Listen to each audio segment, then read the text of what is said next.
दृष्टि आईएएस के weekly current affairs quiz program में आपका स्वागत है। शुरुआत करते हैं आज के एपिसोड की। पहला प्रश्न है, अंतर्राष्ट्रीय साक्षरता दिवस यानी इंटरनेशनल लिटरेसी डे के संदर्भ में निम्नलिखित कथनों पर विचार कीजिए। कथन 1 है, यह हर साल 8 सितंबर को मनाया जाता है। और कथन 2 है, पहला अंतर्राष्ट्रीय साक्षरता दिवस 1967 में मनाया गया था। उपरोक्त में से कौन सा ऐसे कथन सही है या फिर है, ये आपको बताना है। आपके ऑप्शन है ऑप्शन ए केवल 1, ऑप्शन बी केवल 2, ऑप्शन सी 1 और 2 दोनों, या फिर ऑप्शन डी न तो 1 न ही 2। तो इस प्रश्न का सही उत्तर है विकल्प सी, 1 और 2 दोनों ही कथन सही हैं। अगला प्रश्न है, बैंक ऑफ इंडिया यानी बीओआई के संदर्भ में निम्नलिखित कथनों पर विचार कीजिए। कथन 1 है, 7 सितंबर को बैंक ऑफ इंडिया का स्थापना दिवस मनाया जाता है। और कथन 2 है, इसकी टैगलाइन या स्लोगन है रिलेशनशिप्स बियॉन्ड बैंकिंग। और कथन 3 है, यह बैंक भारत में स्विफ्ट का संस्थापक सदस्य भी है। उपरोक्त में से कितने कथन सही हैं, ये आपको बताना है। आपके ऑप्शन है केवल 1, केवल 2, कोई भी नहीं, या फिर सभी तीनों। तो इस प्रश्न का सही उत्तर है विकल्प डी, सभी तीनों। अगला प्रश्न है, भारत ड्रोन शक्ति 2023 के संदर्भ में निम्नलिखित कथनों पर विचार कीजिए। कथन 1 है, भारतीय वायुसेना और ड्रोन फेडरेशन ऑफ इंडिया यानी डीएफआई संयुक्त रूप से इसकी मेजबानी करेंगे। और कथन 2 है, इसका आयोजन गुजरात में एलएएफ के एयरबेस पर किया जाएगा। उपरोक्त में से कौन सा से कथन सही है या फिर है, ये आपको बताना है। आपके ऑप्शन है केवल 1, केवल 2, 1 और 2 दोनों, या फिर न तो 1 और न ही 2। तो इस प्रश्न का सही उत्तर है विकल्प ए, यानी केवल एक कथन ही सही है। नेक्स्ट क्वेश्चन है, हर साल कब international day of clean air for blue skies के रूप में मनाया जाता है। आपके ऑप्शन है 5 सितंबर, 7 सितंबर, 9 सितंबर, या फिर 11 सितंबर। तो इस प्रश्न का सही उत्तर है विकल्प बी, 7 सितंबर। नेक्स्ट क्वेश्चन है, गोविंद वल्लभ पंत से संबंधित निम्नलिखित कथनों पर विचार कीजिए। कथन 1 है, इन्हें 1957 में भारत रत्न से सम्मानित किया गया था। और कथन 2 है, इन्हें आधुनिक भारत के वास्तुकारों में से एक के रूप में याद किया जाता है। उपरोक्त में से कौन सा से कथन सही है या फिर है, ये आपको बताना है। आपके ऑप्शन है केवल 1, केवल 2, 1 और 2 दोनों, या फिर न तो 1 और न ही 2। तो इस प्रश्न का सही उत्तर है विकल्प सी, 1 और 2 दोनों ही कथन सही है। अगला प्रश्न है, प्रोजेक्ट नमन के संदर्भ में निम्नलिखित कथनों पर विचार कीजिए। कथन 1 है, इसे भारतीय सेना द्वारा पूर्व सैनिकों और शहीदों के परिजनों के कल्याण के लिए शुरू किया गया है।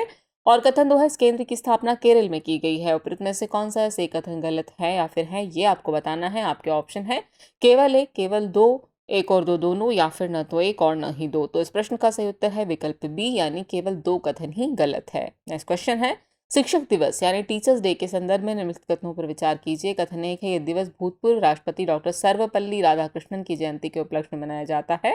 और कथन 2 है, पहला शिक्षक दिवस 1962 में मनाया गया था। उपरोक्त में से कौन सा ऐसे कथन सही है या फिर है, यह आपको बताना है। आपके ऑप्शन है केवल 1, केवल 2, 1 और 2 दोनों, या फिर न तो 1 और न ही 2।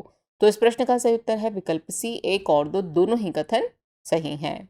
नेक्स्ट क्वेश्चन है, राष्ट्रीय शैक्षिक अनुसंधान एवं प्रशिक्षण परिषद यानी एनसीईआरटी के संदर्भ में निम्नलिखित कथनों पर विचार कीजिए। कथन 1 है, इसे डीम्ड टू बी यूनिवर्सिटी का दर्जा प्राप्त है। और कथन 2 है, एनसीईआरटी की स्थापना 1961 में सोसाइटी अधिनियम के तहत की गई थी। उपयुक्त में से कौन सा से कथन सही है या फिर है, ये आपको बताना है। आपके ऑप्शन है केवल 1, केवल 2, 1 और 2 दोनों, या फिर न तो 1 और न ही 2। तो इस प्रश्न का सही उत्तर है विकल्प सी, 1 और 2 दोनों ही कथन सही है। अगला प्रश्न है, अंतर्राष्ट्रीय दान दिवस यानी इंटरनेशनल डे फॉर चैरिटी के संदर्भ में निम्नलिखित कथनों पर विचार कीजिए। कथन 1 है, संयुक्त राष्ट्र महासभा ने 2010 में आधिकारिक तौर पर इस दिवस को घोषित किया था। कथन 2 है, यह हर साल 5 सितंबर को मनाया जाता है। और कथन 3 है, यह दिवस मदर टेरेसा की पुण्यतिथि को चिन्हित करता है। उपरोक्त में से कितने कथन सही हैं, यह आपको बताना है। आपके ऑप्शन है केवल 1, केवल 2, सभी तीनों, या फिर कोई भी नहीं। तो इस प्रश्न का सही उत्तर है विकल्प बी, केवल 2, क्योंकि कथन 1 गलत है। अगला प्रश्न है, नागरिक उड्डयन महानिदेशालय यानी डीजीसीए के संदर्भ में निम्नलिखित कथनों पर विचार कीजिए। कथन 1 है, नागरिक उड्डयन मंत्रालय का एक संलग्न कार्यालय है। कथन 2 है, इसका मुख्यालय नई दिल्ली में स्थित है। उपरोक्त में से कौन सा से कथन गलत है या फिर है, ये आपको बताना है। आपके ऑप्शन है केवल 1, केवल 2, 1 और 2 दोनों, या फिर न तो 1 और न ही 2। तो इस प्रश्न का सही उत्तर है विकल्प डी, न तो 1 और न ही 2, क्योंकि दोनों ही कथन सही हैं।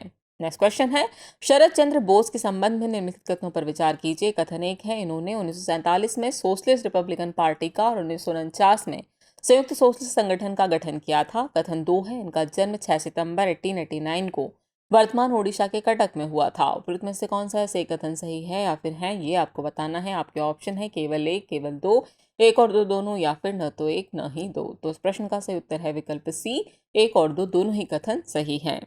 नेक्स्ट क्वेश्चन है, विश्व इलेक्ट्रिक व्हीकल दिवस के संदर्भ में निम्नलिखित कथनों पर विचार कीजिए। कथन 1 है, यह दिवस हर साल 10 सितंबर को मनाया जाता है। कथन 2 है, भारत 2030 तक 500 गीगावाट गैर जीवाश्म ऊर्जा क्षमता हेतु प्रतिबद्ध है।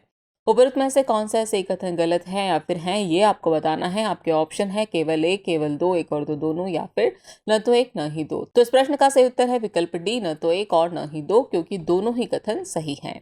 अगला प्रश्न है, राष्ट्रीय शिक्षक पुरस्कारों के संदर्भ में निम्नलिखित कथनों पर विचार कीजिए। कथन एक है, 2023 में देश भर से 75 शिक्षकों को इस प्रतिष्ठित पुरस्कार के लिए चुना गया है। कथन दो है, राष्ट्रीय शिक्षक पुरस्कारों की शुरुआत वर्ष 1958 में की गई थी। और कथन तीन है, प्रत्येक पुरस्कार में एक योग्यता प्रमाण पत्र व 2 लाख रुपए का नगद पुरस्कार और एक स्वर्ण पदक दिया जाता है। उपरोक्त में से कितने कथन सही है? आपके ऑप्शन है केवल एक, केवल दो, सभी तीनों, या फिर कोई भी नहीं। तो इस प्रश्न का सही उत्तर है विकल्प बी, केवल दो, क्योंकि इसमें कथन तीन गलत है। चलिए अगला प्रश्न देखते हैं। राष्ट्रीय स्वच्छ गंगा मिशन के संदर्भ में निम्नलिखित कथनों पर विचार कीजिए। कथन एक है, सोसाइटी पंजीकरण अधिनियम 1860 के तहत 2011 में पंजीकृत किया गया था। और कथन दो है, यह मिशन गंगा नदी के कायाकल्प, संरक्षण और प्रबंधन के लिए राष्ट्रीय परिषद के द्वारा कार्यान्वित किया जाता है। उपरोक्त में से कौन सा सही कथन सही है या फिर है, ये आपको बताना है। आपके ऑप्शन है केवल एक, केवल दो, एक और दो दोनों, या फिर न तो एक और न ही दो। तो इस प्रश्न का सही उत्तर है विकल्प सी, एक और दो दोनों ही कथन सही है।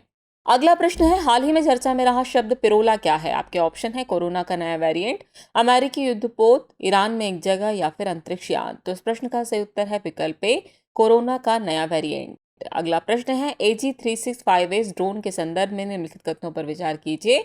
कथन एक है, यह DGC अनुमोदित प्रमाण पत्र प्राप्त करने वाला देश का पहला बहुउपयोगिता कृषि लघु श्रेणी का ड्रोन है। और कथन दो है, इस ड्रोन को भारतीय हवाई क्षेत्र के बाहर भी उड़ान भरने की अनुमति है। उपरोक्त में से कौन सा सही कथन सही है या फिर है, यह आपको बताना है। आपके ऑप्शन है केवल एक, केवल दो, एक और दो दोनों, या फिर न तो एक न ही दो। तो इस प्रश्न का सही उत्तर है विकल्प ए, केवल एक कथन ही सही है। चलिए हम पहुंच गए एपिसोड के अंतिम प्रश्न पर। तो अंतिम प्रश्न है, डॉक्टर भूपेन हजारिका के संदर्भ में निम्नलिखित कथनों पर विचार कीजिए। कथन एक है, इन्हें 2019 में मरणोपरांत भारत रत्न से नवाजा गया था। और कथन दो है, बीते 8 सितंबर को इनकी जयंती मनाई गई। उपरोक्त में से कौन सा सही कथन सही है या फिर है, यह आपको बताना है। आपके ऑप्शन है केवल एक, केवल दो, एक और दो दोनों, या फिर न तो एक और न ही दो। तो इस प्रश्न का सही उत्तर है विकल्प सी, एक और दो दोनों ही कथन सही है। तो व्यूअर्स, आज के एपिसोड में फिलहाल यहीं तक।